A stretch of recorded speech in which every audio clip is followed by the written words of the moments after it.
남철왕으로 잘 알려진 카네기의 일화입니다. 그는 철강 제조에 관련해서 별반 아는 지식이 없었습니다. 그렇지만 많은 기술자들을 고용하여서 이 철강 회사를 성공적으로 경영한 그러한 인물로 알려져 있습니다. 어느 날 그는 자기 회사에서 이 철강 재련 기술이 가장 뛰어난 기술자 한 사람을 자기 방으로 불렀습니다. 그리고는 이렇게 일렀습니다. 여보게, 자네가 자타가 공인하는 우리 회사에서 가장 훌륭한 기술자임이 틀림없네. 그래서 지금 공석 중인 우리 회사의 사장으로 임명하려고 하네. 그러니 그 자리를 맡아주게나.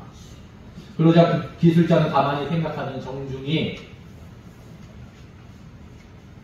답변했습니다. 회장님의 호의는 무척 고맙습니다. 그렇지만 아무리 생각해도 그 자리는 제 자리가 아닌 것 같습니다. 저는 회사의 경영에 대해서 전혀 아는 바가 없는 문외한 인이기 때문입니다. 그러므로 사양할 수밖에 없습니다. 이 카네기가 의외라고 생각하면서 다시 권유를 합니다. 여보게, 회사의 경영은 차츰 배워나가면 되지 않겠나? 그러니 그 자리를 맡아주게나. 그러자 그 기술자는 다시 한번 대답합니다. 회장님, 사람마다 재능이 다 다르다고 봅니다. 제가 제 자신에 대해서 너무나 잘 압니다. 저의 재능은 기술이지 경영이 아닙니다. 그러니 제가 가진 재능대로 회장님을 섬기며 회사를 위해 일할 수 있도록 배려해 주시면 감사하겠습니다. 카네기는 그의 말을 듣고는 너무 감명을 받았습니다. 그래서 그 기술자에게 이렇게 제안을 했습니다. 잘 알겠네. 내가 자네 뜻대로 하겠네. 그 대신 자네가 나와 한 가지 약속을 해주어야 할 것이야. 자네는 명실공히 철강계의 대통령임이 분명하네. 그러니 이제부터는 내가 자네에게 대통령과 맞먹는 급료를 지불하도록 하겠네. 이거는 거절하지 말게. 그 후 카네기는 약속대로 그 기술자에게 이 대통령과 맞먹는 급료를 계속해서 지불했다고 합니다. 물론 그 기술자도 감사한 마음으로 자기가 맡은 소임에 충성을 다했습니다. 뿐만 아니라 그 일에 고무되어서 회사의 전 직원들은 자신이 맡은 소임에 충성하였고, 이 카네기 철강 회사는 명실공히 세계적인 철강 회사로 발돋움할 수 있었다는 이야기입니다. 사랑하는 성도 여러분, 우리도 매사에 이와 같은 자세로 임해야 할 것입니다. 어떤 분야에서 어떤 일을 하든 간에 그 분야에서 제1인자, 그 분야의 최고가 되어야 할 것입니다. 그러할 때 하나님께서 우리를 통하여 큰신 영광을 받으실 것입니다. 뿐만 아니라 우리가 그리스도의 몸된 교회를 섬길 때도 같은 자세로 임해야 할 것입니다. 각자가 맡은 소임에 충성을 해야만 합니다. 각자에 대한 재능이 다르듯이 하나님께서 우리 각 사람에게 나눠주신 은사도 다르기 마련입니다. 여러분, 재능과 은사의 차이가 무엇입니까? 쉽게 설명하자면 어떤 사람이 선천적으로 좋은 목소리를 가지고 있습니다. 그것은 그가 타고난 재능입니다. 재능은 믿지 않는 불신자에게도 있을 수 있습니다. 그런데 그 사람이 자신이 좋은 목소리로 이 찬양대에서 찬양으로 하나님한테 영광을 돌린다면 그것은 그 사람의 은사입니다. 은사는 그리스도의 몸된 교회를 섬기도록 하나님께서 각 사람에게 나눠주신 영적인 선물을 가르칩니다. 우리를 사랑하신 하나님은 우리 각 사람에게 적합한 직분을 허락하셨습니다. 하나님은 우리에게 직분만 주시지 않고 그 직분을 효율적으로 잘 감당할 수 있도록 은사도 함께 주셨다는 것입니다. 예로 하나님께서 우리에게 목수의 일을 맡기셨다고 가정한다면 하나님은 절대로 우리에게 맨손으로 일하라고 말씀하지 아니하십니다. 목수 일을 잘할 수 있도록 연장도 함께 주시는 것입니다. 톱도 주시고 망치도 주시고 대패도 함께 주십니다. 그때 하나님께서 우리 각자에게 주신 연장이 바로 은사라는 것입니다. 하나님께서 우리에게 어떤 은사를 주셨던 간에 우리는 이 받은 은사대로 맡은 바 소임에 충성해야 할 것입니다. 은사를 주신 하나님 앞에서 우리가 나중에 서게 될 때 잘할 거다, 착하고 충성된 종아, 이런 칭찬을 받을 수 있기를 바랍니다. 그렇다면 우리가 받은 은사는 어떤 은사인가? 첫째로 우리가 받은 은사는 다양합니다. 오늘 6절 상반부에 보니까 우리에게 주신 은혜대로 받은 은사가 각각 다르니 말씀하고 있습니다. 하나님 우리에게 주신 은혜는 똑같습니다. 은혜는 누구나 똑같습니다. 그러나 하나님 우리에게 주신 은사는 각각 오늘 말씀을 보니까 다르다 말씀하고 있습니다. 예로 하나님이 그리스도의 몸된 교회에 큰 선물 보따리 하나를 주셨습니다. 그 선물 보따리가 은혜라는 보따리입니다. 그런데 그 보따리를 풀어보니까 그 속에는 각종 작은 선물 상자들이 들어있습니다. 그리고 그 선물 상자에는 몸된 교회를 이루고 있는 지체들의 이름이 적혀 있습니다. 그 작은 상자 안에는 각각 나름의 선물들이 들어있습니다. 그것이 바로 은사라는 것입니다. 은사는 다양합니다. 사도 바울은 구체적인 신뢰로 오늘 말씀 속에서 7가지 은사를 우리에게 열거해주고 있습니다. 첫째 은사는 6절 하반부에 있는 예언입니다. 흔히 예언이라면 미래를 앞당겨서 말하는 것을 예언이라고 우리는 생각하기 쉽습니다. 그러나 성경이 말하는 예언은 그렇지 않습니다. 시간적인 의미와 전혀 관련이 없습니다. 미래일이든 현대일이든 과거일이든 상관없이 하나님의 말씀을 받아서 사람들 앞에 선포하는 것이 바로 예언입니다. 따라서 그 예언이 말씀을 나누는 설교자에게 주어지는 은사입니다. 둘째 은사는 7절에 있는 섬기는 일입니다. 봉사의 은사입니다. 영어의 디큰, 집사라는 단어에서 파생된 말입니다. 몸으로 교회를 섬기는 집사들에게 주어진 은사입니다. 셋째 은사는 7절 하반부에 있는 가르치는 일입니다. 그 당시 인쇄술이 발전하지 않았습니다. 책이 따로 없습니다. 따라서 교사의 역할이 그만큼 소중했습니다. 교사들에게 주어지는 은사가 바로 가르치는 일이었습니다. 넷째 은사는 8절에 있는 위로하는 일입니다. 어려움을 당하고 있는 지체들을 찾아가서 말씀과 기도로 권면하고 위로하는 일입니다. 얼마나 소중한 일입니까? 오늘날에는 이 권사들에게 주어지는 은사입니다. 다섯째 은사는 구제하는 일입니다. 초대교회 성도들은 자기 재산과 소유를 팔아서 가난한 사람들을 구제했습니다. 고린도후서 8장에 보면 마게도니아 교회 성도들이 극심한 가난 속에서도 풍성한 연보를 했다고 기록되어 있습니다. 가난한 사람들을 구제하기 위해서입니다. 그 당시에 기근도 많았습니다. 박해도 많았습니다. 따라서 구제의 은사가 절실하게 요청되었을 것입니다. 여섯째 은사는 다스리는 일입니다. 이 다스릴 치리의 직무를 맡은 장로들에게 주어진 은사입니다. 마지막 일곱째 은사는 긍휼을 베푸는 일입니다. 예로 이 가버나움에 백부장이 있었습니다. 그 종이 중풍병을 앓고 있었습니다. 들어누워서 꿈쩍 못합니다. 괴로워합니다. 죽어갑니다. 그 모습을 보면서 백부장의 마음이 몹시 아픕니다. 그때 마침 예수님이 가버나움을 찾아오신다는 소식을 듣게 됩니다. 백부장은 자기 하인의 병을 고치기 위해서 손수 직접 예수님을 찾아갔습니다. 긍휼의 은사가 없이는 이루어질 수 없는 일입니다. 예수님은 백부장의 믿음을 보시고 그의 하인의 병을 고쳐주셨습니다. 지금 사도 바울은 7가지 은사들을 열거하였습니다. 그런데 고린도전서 12장에 보면 이 은사들이 9가지로 기록되어 있습니다. 무슨 말입니까? 한 가지만 보더라도 은사의 숫자에는 이런 차이가 나는 것을 볼 때 제한이 없다는 것을 알 수 있습니다. 은사는 이외에도 얼마든지 더 있을 수 있습니다. 사도 바울은 지금 말하는 의도는 은사가 각각 다르다는 것입니다. 다양하다는 것입니다. 따라서 하나님께서 우리에게 어떤 은사를 주셨든 간에 받은 바 은혜대로 각자가 맡은 소임에 충성을 다하면 된다는 것입니다. 동화책에 나오는 이야기입니다. 하루는 당나귀가 밖에서 열심히 일을 하고서 집으로 돌아왔습니다. 때마침 그 집 강아지가 주인의 무릎에 앉아서 재롱을 떨고 있었습니다.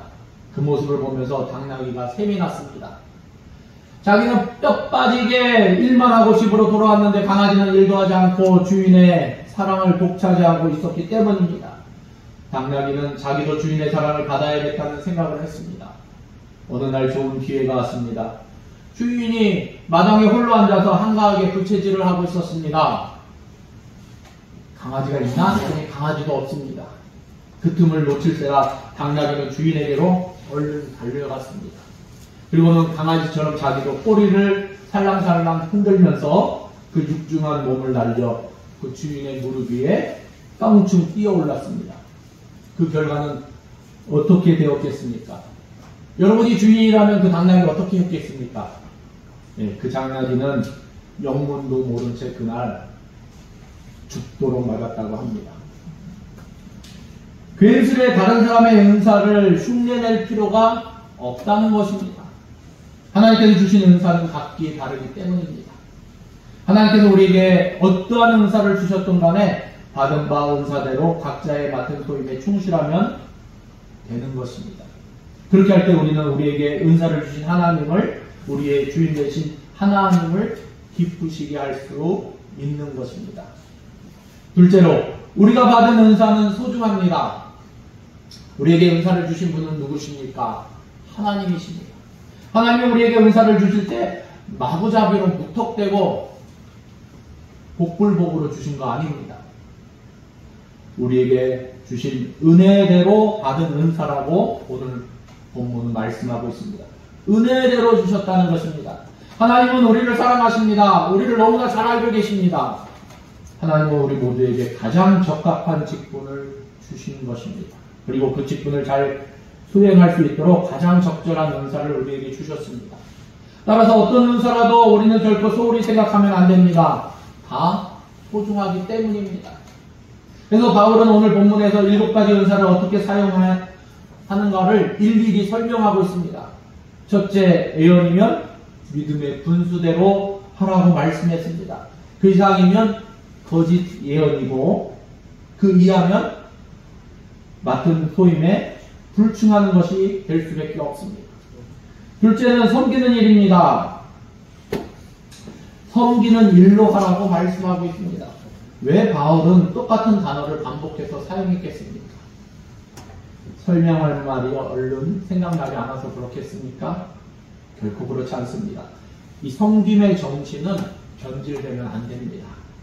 섬긴다고 하면서 자기를 드러낸다든가, 또 다른 사람을 섬긴다고 하면서 다른 사람을 위해 군림하려는 자세를 취해서는 안 된다는 것입니다.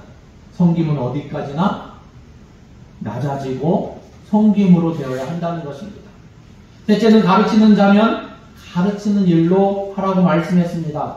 하나님의 말씀인 성경을 바르게 가르쳐야만 합니다. 자기의 잘못된 생각을 가르치면 어떻게 되겠습니까? 가르치는 자가 잘못 행하는 것처럼 배우는 자도 똑같이 역시 잘못 행할 수밖에 없다는 것입니다. 넷째는 위로하는 자면 위로하는 일로 하라고 말씀하고 있습니다. 욥의 세 친구를 한번 생각해 보시기 바랍니다. 그들의 잘못이 무엇이었습니까? 욥이 어려운 공경에 처했습니다. 그들은 위로하기 위해서 왔습니다. 위로하러 왔으면 위로해 주어야지. 그런데 결과가 어떻게 되었습니까? 오히려 욥의 마음에 상처만 주고 말았습니다. 위로하는 자는 처음부터 끝까지 위로하는 일을 이루어야만 하는 것입니다. 다섯째는 구제하는 자입니다. 성실함으로 해야 된다고 말씀하고 있습니다. 우리는 물질의 주인이 아닙니다. 물질의 주인은 어디까지? 하나님이십니다. 우리는 청지기에 불과합니다. 청지기는 주인의 뜻에 맞게 합당하게 성실하게 행하면 됩니다. 그런데 마치 자기가 물질의 주인인 것처럼 받는 사람들을 깔본다든가 무시한다든가 또는 인색한 태도를 취하면 안 된다는 것입니다. 청지기는 성실함으로 주인의 뜻대로 행해야 하는 것입니다.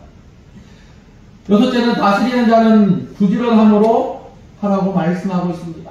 이 다스리는 자는 본이 되어야만 합니다. 부지런해야지 함께 일하는 사람도 역시 부지런할 수 있습니다. 그저 팔짱만 낀 채로 말로만 지시하면 안 된다는 것입니다. 자신이 먼저 앞장서서 솔선수범 본인을 보여야 한다는 것입니다. 일곱째는 긍휼을 베푸는 자는 즐거움으로 할 것이라고 말씀하고 있습니다. 예수님은 죄인된 우리를 긍휼히 여기셨습니다. 그래서 예수님은 죄악 가운데 있는 우리를 구속하기 위해서 높고 높은 별을 넘고 낮고 낮은 이 땅으로 직접 찾아오셨습니다. 예수님은 억지로 하신 것이 아닙니다. 즐거운 마음으로 그렇게 하신 것입니다. 마찬가지로 긍휼을 베푸는 자는 언제나 즐거운 마음으로 해야만 합니다. 책임감 때문에 마지못하는 하는 듯한 인상을 주어서는 안 된다는 말씀입니다.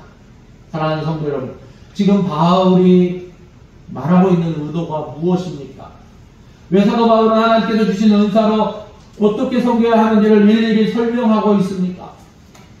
은사는 하나같이 소중하기 때문입니다. 어느 하나도 소홀히 여길 수 없다는 것입니다. 더 중요하고 덜 중요하고가 없습니다. 똑같이 소중합니다. 그러므로 괜스레 이것저것 생각하면서 지레 짐작 비교할 필요가 없습니다. 지레 짐작 걱정할 필요가 없습니다. 하나님께서 우리에게 어떠한 은사를 주셨던 간에 맡은 바 소임에 충실하면 됩니다. 그러면 우리의 하는 일로 인하여 그리스도의 몸된 교회 전체가 언제나 활기차게 움직일 수 있습니다. 그러나 우리가 맡은 소임에 충실하지 못하면 그리스도의 몸된 교회가 어딘가 문제가 생길 수밖에 없습니다. 하나님께서 우리에게 어떤 은사를 주셨든지 받은 바 은혜대로 각자의 맡은 소임에 충성을 다하는 우리가 되어야 할 것입니다. 셋째로 우리가 받은 은사로 섬깁니다. 하나님께서 우리에게 은사를 주신 것은 우리 자신의 유익을 도모하라고 주신 것이 결코 아닙니다. 그 은사를 가지고 그리스도의 몸된 교회를 섬기라는 것입니다. 다른 지체를 섬기라는 것입니다. 오늘 말씀에 나타난 7가지 은사들을 살펴보면 다 섬기는 것입니다.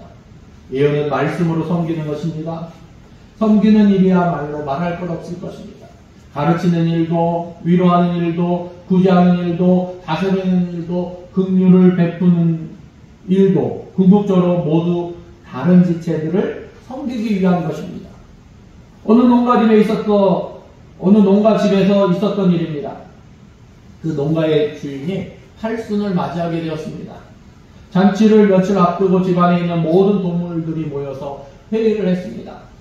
주인의 잔치상에 올라갈 동물을 뽑기 위함이었습니다. 순교할 동물은 과연 누구인가? 그것이 그날의 의제였습니다. 의장 동물이 먼저 개에게 물었습니다. 농아, 요즘 들어 우리 주인님의 기력이 세하니까 내가 주인의 보신을 위해서 탕으로 올라가주면 어떻겠니? 그 소리를 듣고 개가 가만히 생각하더니 이렇게 답변을 합니다. 내가 주인을 위해서 희생하는 것은 좋은데 내가 없으면 누가 이 집의 재산을 지켜주겠니? 주인을 도둑으로부터 보호해줄 자가 누구겠어? 그러니까 내가 없으면 안 될 것 같아. 의장 동물은 개의 말을 듣고 일리가 있다고 생각했습니다. 그래서 이번에는 닭에게 의향을 물었습니다. 닭아, 내가 삼계탕으로 주인을 좀 대접해드리면 어떻겠느냐? 그러자 닭은 말도 안 된다는 듯이 단호하게 이야기합니다. 무슨 소리야? 내가 없으면 누가 매일 알을 낳아서 주인의 영양을 보충해 줄 거야. 그리고 내가 없으면 누가 주인에게 일어날 시간을 가르쳐 줄 수 있겠니? 나는 안 돼. 어쩔 수 없이 의장동물이 이번에는 소를 향해서 말했습니다. 소야, 아무래도 내가 갈비로 주인을 대접해 드려야 하겠다. 그래도 잔치상에는 소고기가 제일이지 않니? 그러자 소도 역시 변명을 늘어놓았습니다. 내가 없어봐. 이 집에 이 많은 농사를 누가 짓겠어? 나는 안 돼. 다른 동물들 역시 다 마찬가지입니다. 이런저런 변명을 늘어놓으면서 희생을 하지 않으려 했습니다. 이제 마지막으로 남은 동물은 돼지밖에 없었습니다. 의장 동물은 마지막으로 돼지에게 물었습니다. 돼지야, 내가 삼겹살로 주인을 대접해드리면 어떻겠니? 그러자 돼지가 가만히 생각하더니 비장한 각오로 대답합니다. 뿔뿔 알겠다. 죽을 놈은 나밖에 없네. 가마솥에 물이나 끓여라. 사랑하는 성도 여러분, 우리의 모습은 어떠합니까? 우리도 이런저런 변명을 늘어놓으며 섬김의 자리를 피하려고 들지는 않습니까? 하나님이 우리에게 은사를 주신 것은 그리스도의 몸된 교회를 섬기라고 주신 것입니다. 예수님이 이 땅에 오신 것은 섬김을 받으려 함이 아니라 섬기려 하고 자기 목숨을 많은 사람들의 대속물로 주려 하심이라고 말씀하고 있습니다. 물론 자기를 희생시키는 일, 섬기는 일은 결코 쉽지 않습니다. 그러나 하나님의 칭찬이 있을 것입니다. 하나님의 상급이 있을 것입니다. 영원한 하나님 나라에서 해와 같이 빛날 것입니다. 사랑하는 성도 여러분, 언젠가 우리는 우리에게 은사를 주신 하나님 앞에 서야만 합니다. 한 달란트 받았던 사람처럼 은사를 소홀히 여기지 않기 바랍니다. 악하고 게으른 종이라는 책망이 있을 것입니다. 하나님께서 우리에게 어떤 은사를 주셨던 간에 받은 바 은사대로 맡은 소임에 충성하시기 바랍니다. 우리가 받은 은사는 맡은 소임에 충성하기 위한 것입니다. 그러므로 하나님 앞에 서는 날 착하고 충성된 종아 칭찬받는 저와 여러분 되시기를 예수님의 이름으로 축원합니다. 기도하시겠습니다. 참 좋으신 하나님 감사합니다. 우리 가운데 허락하신 것이 많은데 하나님께서 우리에게 말할 수 없는 은혜를 허락하시고 하나님 자녀 삼아주시고 천국의 상속자가 되게 하시고 그리스도인으로 하나님 가족 되게 하심을 감사합니다. 또한 우리가 하나님의 자녀답게 살아갈 수 있도록 각자 맡은 소임에 합당하게 은혜대로 은사를 허락하셨는데 우리가 하나님 앞에 맡은 소임에 충실할 수 있는, 그리하여 하나님 앞에 서는 날 착하고 충성된 종아 칭찬 들을 수 있는 우리 대명교회 모든 하나님의 자녀들 될 수 있도록 하나님 함께하여 주시옵소서. 하나님, 그리하여 주님의 몸된 교회된 대명교회도 하나님의 칭찬받는 교회 될 수 있도록 인도하시고 하나님 앞에 더욱더 충성, 헌신, 봉사하며 하나님의 영광을 나타내는 복된 교회 될 수 있도록 하나님 다스려 주시옵소서. 모든 것을 감사드리며 예수님의 이름으로 기도드립니다. 아멘.